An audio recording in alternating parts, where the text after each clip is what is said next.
Hello again, everyone. Edwin Learnard back once again.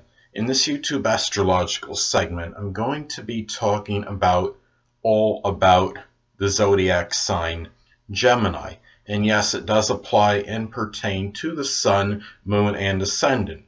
Well, anyway, as far as Gemini goes, well, Gemini is a sign that could be very loquacious, very talkative, they're very versatile. They could talk about a variety of subjects. They often dart from one subject to another very quickly. Their interests are manifold, to say the least. It's very hard to defeat or conquer a Gemini in a war of words because Gemini, of course, is excellent at wordplay and they know how to slant arguments in their favor. That's the kind of person that can sell an igloo to an Eskimo, basically. They could have very good powers of persuasion. Gemini, as far as when they learn, they can assimilate a lot of information at a very rapid pace, but the learning and thinking can sometimes be superficial. They don't really, they often will not study their subjects too deeply, but they can get absorb a lot of information in a relatively short period of time, even though their learning habits are generally not persistent. Now, and the fact is, Geminis could be very lively and vivacious too, and life is generally not going to be boring or monotonous around a Gemini person.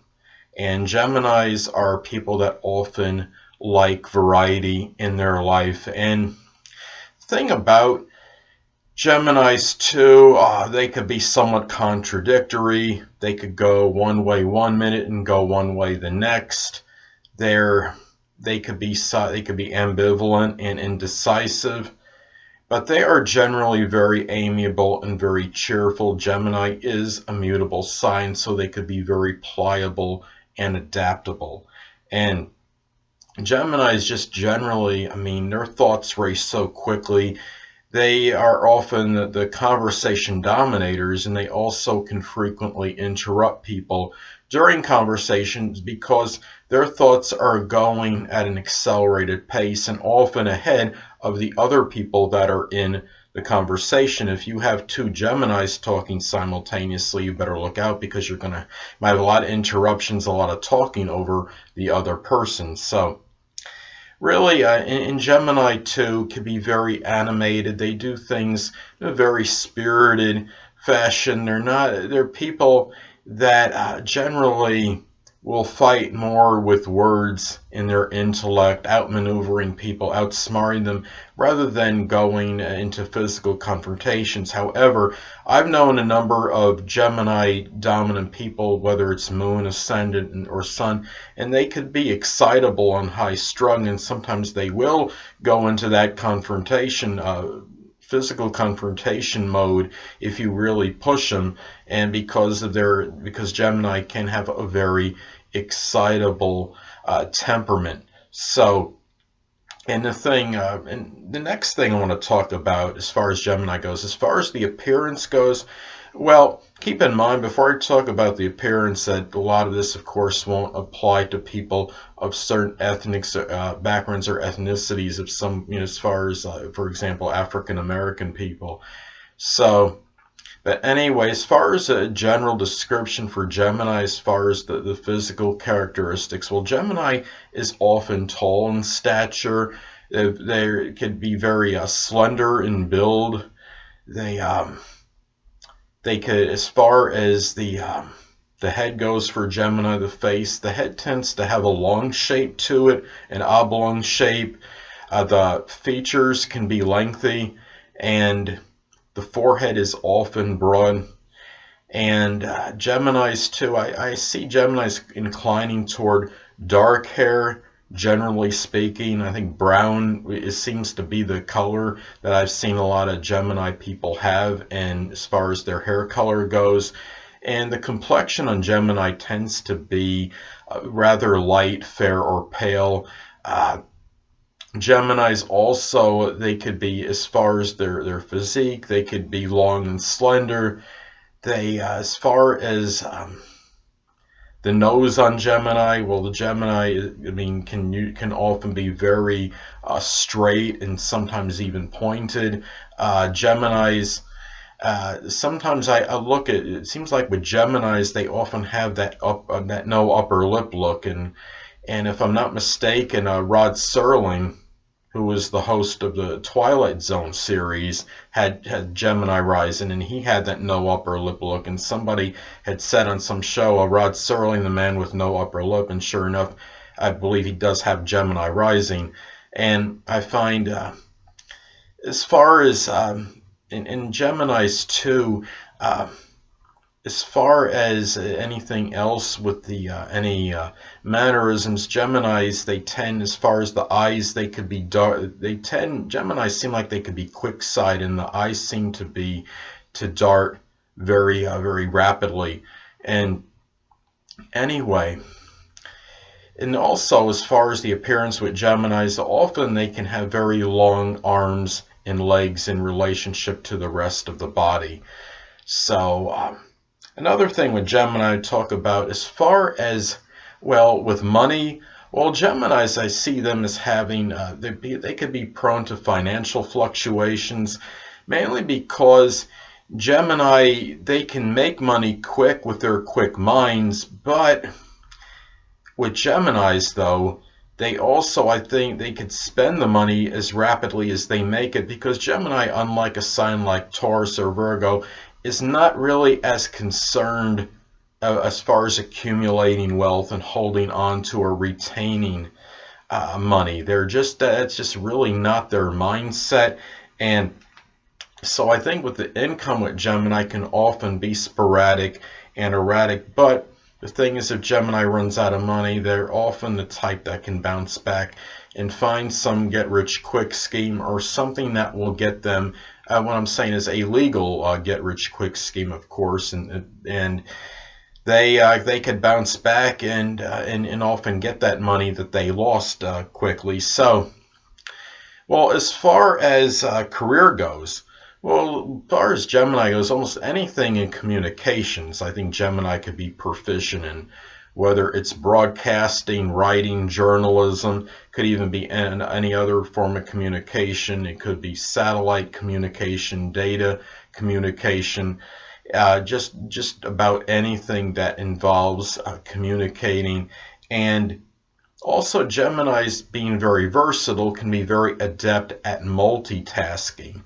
And something like human resources manager, or even if they're doing work in a retail store, working as like a floater is what I refer to as a transitional worker, someone that kind of bounces around, does this, does a little mopping, gets the shopping carts, works in a department in the store, goes in one section, runs a register somewhere, something where there's job variety. And because anything with Gemini generally has an aversion to monotony. And as far as anything else, as far as career goes, well, Gemini just can they could do things that are connected with science, and that could be a wide divergence of things. It could be anything like chemistry, biology, and Geminis could even be innovative too.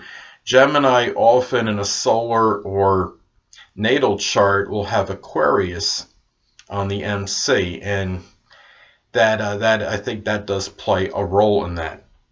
Well, another thing too, as far as Gemini's health goes, well, Geminis seem like, as far as like their general health is adequate, I would say, and the vitality is adequate. It's not nearly as strong as far as the stamina, vitality, endurance. Probably not as much as, like, say, a Leo or an Aries. They don't. I don't see Geminis having really on average as much energy as them, but they have enough to pretty much get by.